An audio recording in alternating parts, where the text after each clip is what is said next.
On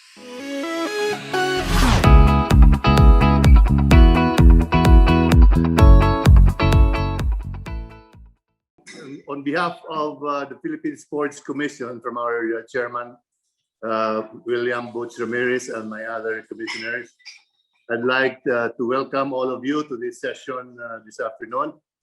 We are very happy indeed that you are all here joining this conversation.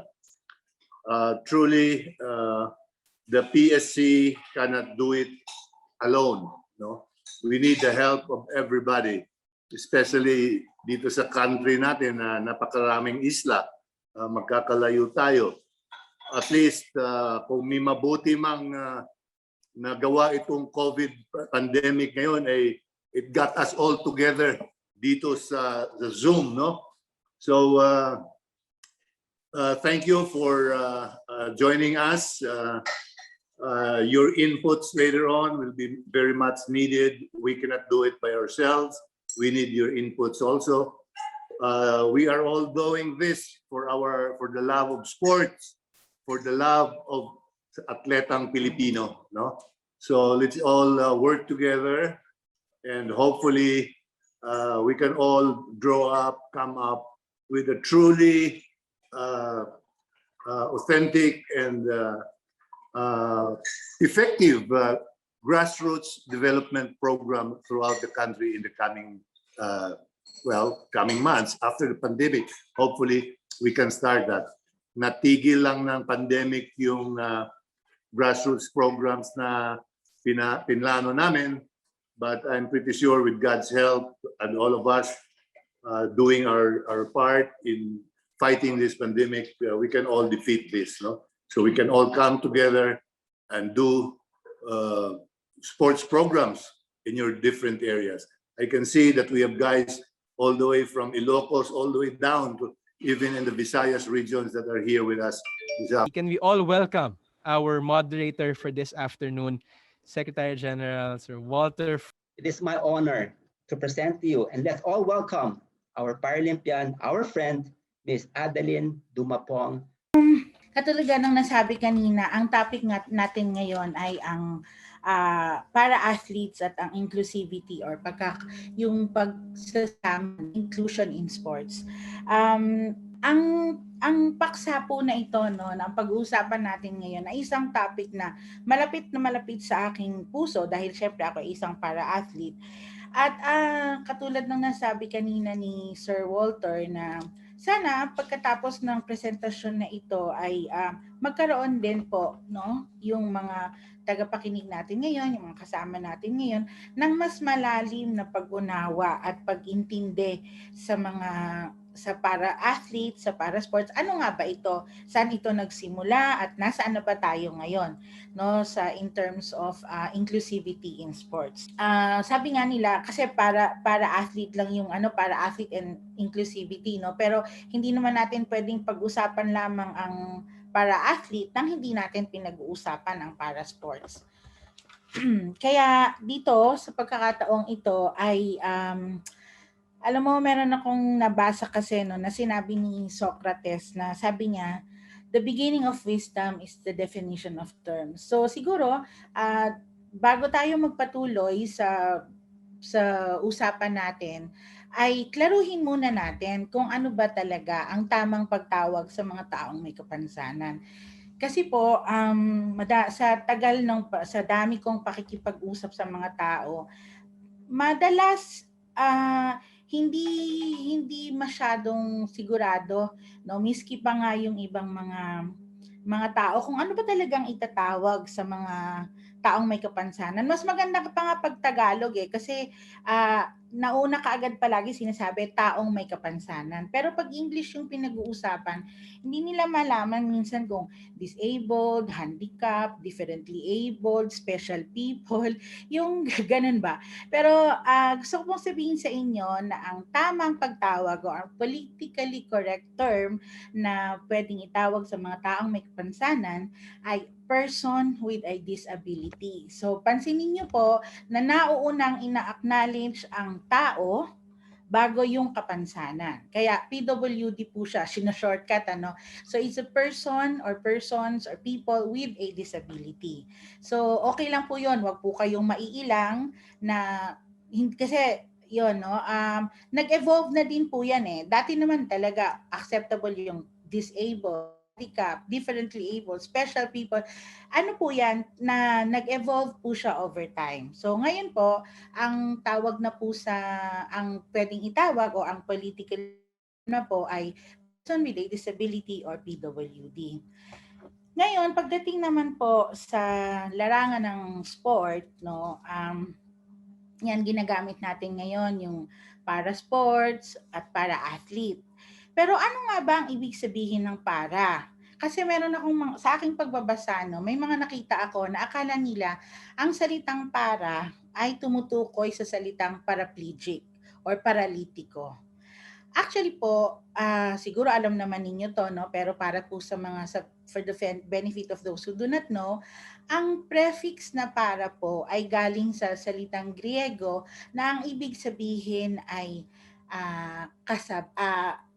kasabay, katabi, or parallel, o halos kapareho, ganyan. So kaya po siya parallel. So sa Paralympics, parallel to the Olympics. Ganun po yung ano niya. At pag para sports naman, ay ito ang tawag sa mga sports na nilalaro ng mga atletang may kapansanan. Kaya siya para sports.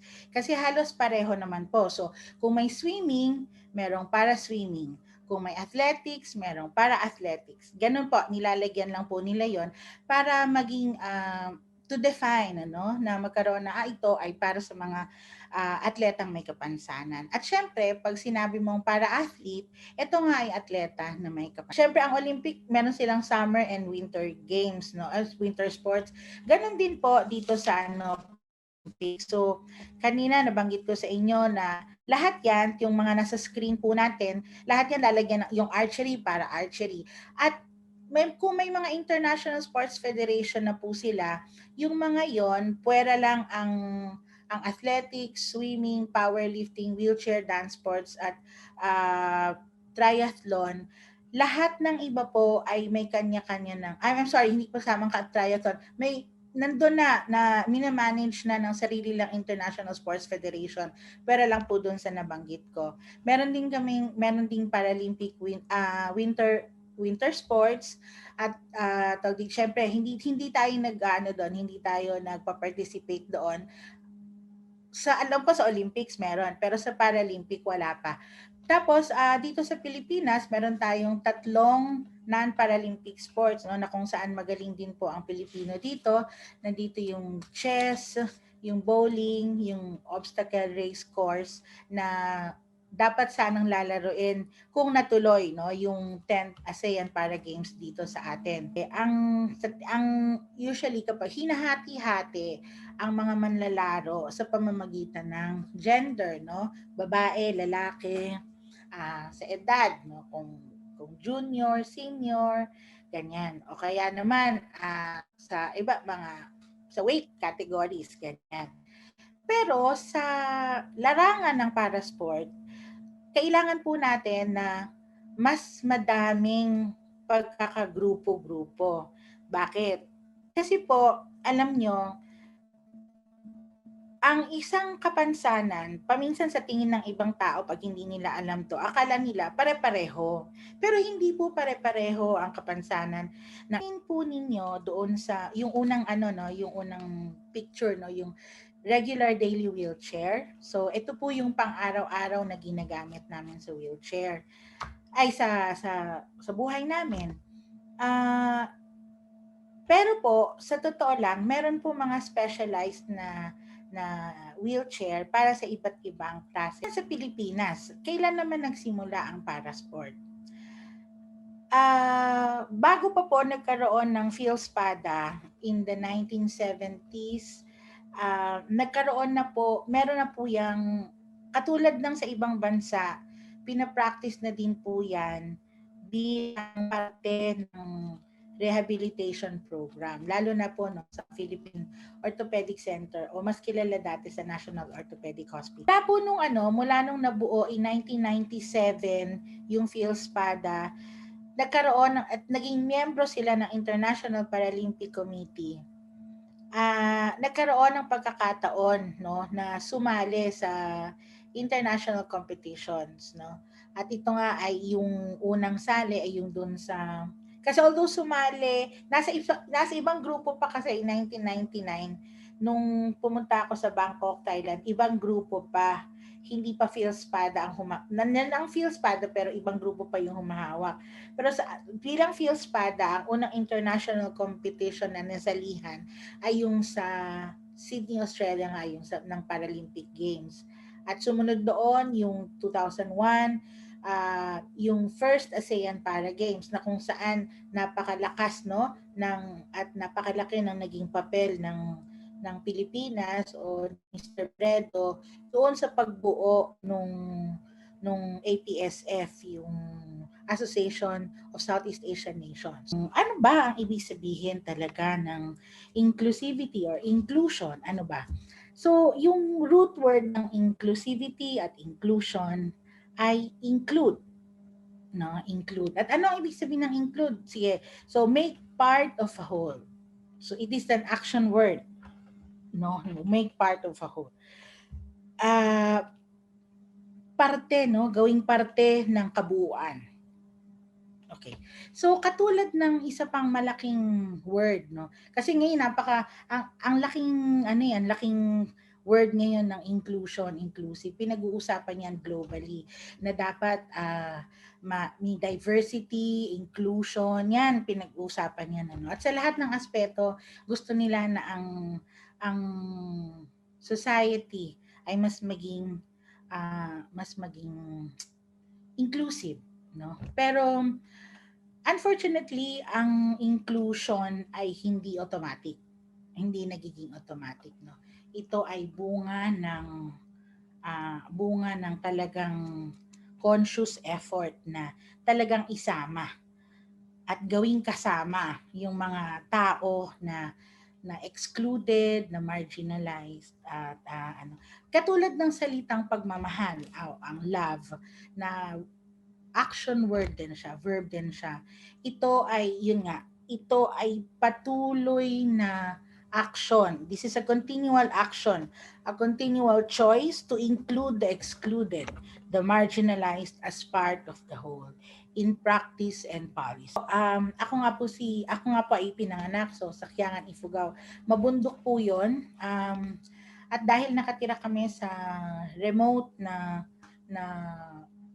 baryo doon, hindi po ako na-vaccinate. Kaya importante po ang vaccination. Ayan, hindi po ako na-vaccinate. Kaya nung ako'y 3 taong gulang, ako ay nagka-polio. No? So, at dahil mahirap kami at dahil nga mabundok, akyat baba kami doon, ay alam ng mga magulang ko na mahihirapan akong mag-aral doon. Kasi meron pa akong ibang mga kapatid. Ang tatay ko naman ay nagtatrabaho. So wala talagang parang hindi magiging madali na mag-aral ako doon sa amin. Kaya nung 6 na taong gulang ako, dinala ako sa institusyon para sa mga batang may kapansanan dito po sa Bahay Mapagmahal. At sa Bahay Mapagmahal ay diyan ko nakilala ang parasport, no? Yun nga, nabigyan ako ng pagkakataon na makapunta sa ibang bansa. Tapos ko, okay pala to, no? Sobrang amazed ako sa mga ate kuya ko na atleta. Kasi pagka pumunta sila sa ibang bansa, pagdating nila, ang gagawin ni Sister Rose, igagather nila kami. Tapos papasharing niya yung mga atleta nga no sa experiences nila. So para sa akin ang sport ay talagang andito sa level na to. Yung bang ang taas talaga ng tingin ko. Kasi kaya kahit mahirap, kahit na kulelat ako o kahit anong ipagawa sa akin, kahit may mga punishments, okay lang sa akin basta naglalaro ako. Patuloy no na nakipaglaban na ipinaglaban at inadvocate ng PhilSPADA yung pagpapalit, yung pag-aamyenda nitong 9064 At yun, in 2014 nga ay nagkaroon ng breakthrough dahil tawag dito, na-achieve na yung gusto, no? Nagkaroon na ng happy ending yung pakikibaka at naging batas na, naamyendahan na yung batas na naging sa Republic Act 10699 naman, no? So, in-expand na yung coverage ng incentives at kinilala na ng national athletes and coaches ay ng mga para-athletes ay kasama na. Dito sa progress bar, no? Mula noong 1997 hanggang ngayong 2021, nasaan na nga ba?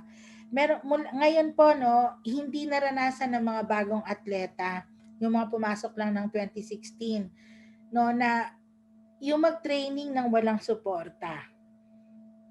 Pero mula nung 2016, salamat Chairman Butch Ramirez, mula nung 2016, mula nung naging batas yung 10699, ni-retro ni Chairman mula January 2016 hanggang ngayon, no, yung full at yung year-round support. Ngayon, umabot na sa 220 para athletes and 54 coaches and trainers in the national training pool. Dati, 2 lang kaming napapadala sa ibang bansa. Naging 5, naging 10, naging 20, naging 24. Ngayon, 220 para athletes ang nandyan. Diba ang laki? Ang laki ng ang ganda ng development. Napakalakas din, no, ng suporta para sa participation in international conference, no, na merong binibigay na suporta para sa equipment, para sa uniform. Syempre may pondo din galing sa PSC para sa Philippine National Para Games. Sa media naman coverage, mas nakakasama na din kami. Tapos sa mga programa ng PSC, no, sa palarong pambansa, Batang Pinoy, Women in Sports Activities. Ngayon sa PSI, yung online coaching certification, kasama na din po dito ang para sports, no. Para sports coaching online coaching certification at napakagandang move nito na para hindi naman talaga sila din mapag-iwanan, ano. At ito nga katulad nitong National Sports Summit na to sa Sports Conversation, maganda to no, kasi kasama kami sa usapan. Hindi ba mas maganda kung papalitan din ang pag-iisip patungo sa mga taong may kapansanan na hindi lang sila palaging dapat kinakaawaan at dapat bagkos ay dapat iniimbitahan siguro, no, na makausap, makipag-usap at baguhin ang pagtingin na sila din ang mga taong may kapansanan ay kayang mag-contribute, no, na something positive, 'di ba? Tapos siguro papasok tayo dyan kasi kapag mas bukas ang isip sa mga taong may kapansanan na sila ay kapantay at kapareho at kasama, siguro mas mas magiging madali yung yung pag-overcome natin doon sa policy barriers, no, sa mga sistema at pulisiya na minsan walang ganon, no, na naghihinder sa involvement ng mga taong may kapansanan. Ayun, dito yung 4 na to, yung checklist natin na to, sa tingin ko, katulad nga ng nasabi ko kanina, ang inclusion hindi automatic. Ang inclusion po ay talagang consciously na pinipiling gawin. Kasi nga po, kapag wala mga polisiya na nagsasabi ng ganun, madalas sa hindi, nakakalimutan ang mga taong may kapansanan. At sana, kapag gumawa ng mga polisiya at mga batas tungkol sa mga taong may kapansanan, sana ay kasama nila yung mga taong may kapansanan. Kasi sabi nga natin, di ba, there is nothing about us without us. Kayo man din, kung ang buhay ninyo ang pinag-uusapan, syempre gusto ninyo may say kayo doon, di ba? At hindi lang yung oo lang kayo, susunod lang kayo sa gusto ng iba. So, yun po. So, tanong ulit natin. So, are we there yet? Are we there yet? Yan, kayo po ang makakasagot niyan. Sa lahat sa kinasasakupan ninyo, sa LGU ninyo, sa mga eskwelahan ninyo, sa inyo mismo, kumusta naman ang pagtingin ninyo ang attitude ninyo towards people with disabilities. At kung ako ang tatanungin ninyo, ah, para sa akin, papunta na tayo doon. Na narating natin mula doon sa zero hanggang sa kung nasaan na tayo ngayon. Pero malayo pa po ang kailangan nating lakbayin, no, para maabot natin yung ideal na sitwasyon. Pero yun nga, ganun pa man, nasa tamang direksyon po tayo. So, ayan, naniniwala ako na dadating ang panahon, pasasaan ba at mararating din natin. Giving parallel or equal opportunities for athletes with disabilities to participate in sports, whether recreationally or competitively. 89, the counterpart of the International Olympic Committee, the International Paralympic Committee was established with the primary objective of making an inclusive world through para sports, enabling para athletes to achieve sporting excellence in 22 summer and 6 winter Paralympic sports.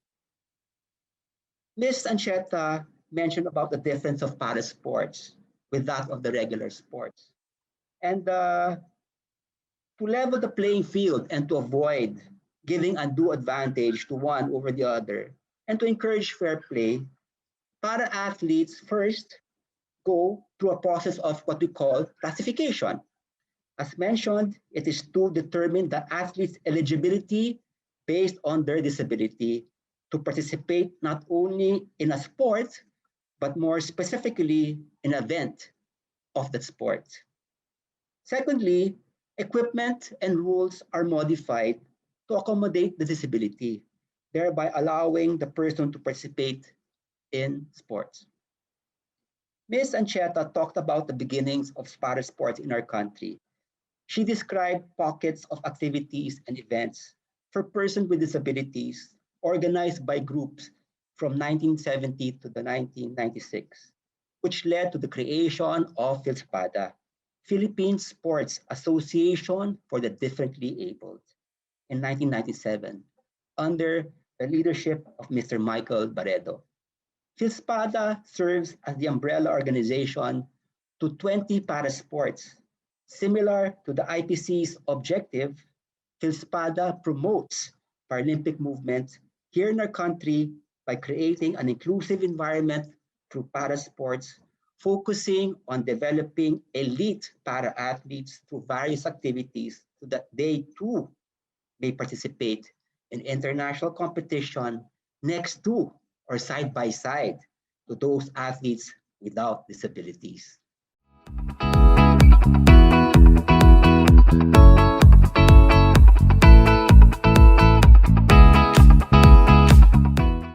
Sport talaga sa akin ay something na I really enjoy doing.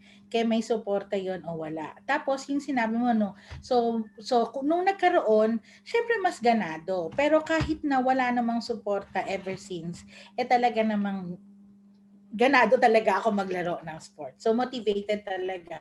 Kasi hindi naman yung suporta kasi pagdating mo naman doon sa totoo lang, hindi na yun eh. Yung pagbibigay mo na ng lahat-lahat mo yun eh. So, yun po. Kaya may suporta kay wala. Buong puso, 100% ang ibinibigay.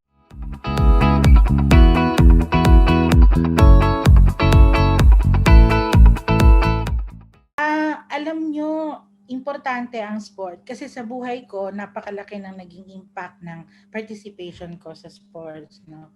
I am who I am today because of the lessons I have learned in sports, no, yung disiplina, yung pagpupursigi, yung pagbibigay ng sarili, ng puso, ganyan. So kung may disability ka at gusto mong mag-sports, go. Importante 'yon eh. Dahil alam niyo naman pag may kapansanan, minsan we use that as an excuse, no, na hindi gumalaw, na medyo tamarin ng konti, ganyan.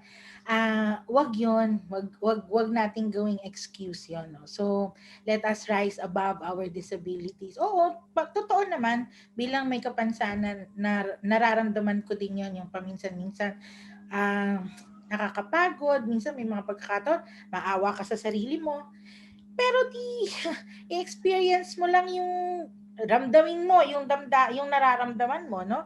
Pero we should really rise above it. No, hindi naman, ay sabi nga nila, kung napapagod ay di magpahinga. Kapag ka nagugutom, edi kumain. No, at para naman sa mga taong nasa paligid ng mga taong may kapansanan, please,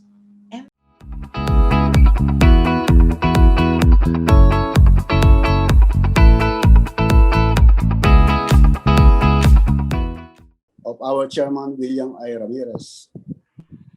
I would like to present this certificate of appreciation to Ancheta for her invaluable contribution as a resource speaker for the para-athletes and inclusivity in sports. This session was Sports Conversation, the first phase of the National Sports Summit, event this April 28, 2021. Signed, William I. Ramirez, Chairman of the Philippine Sports Commission.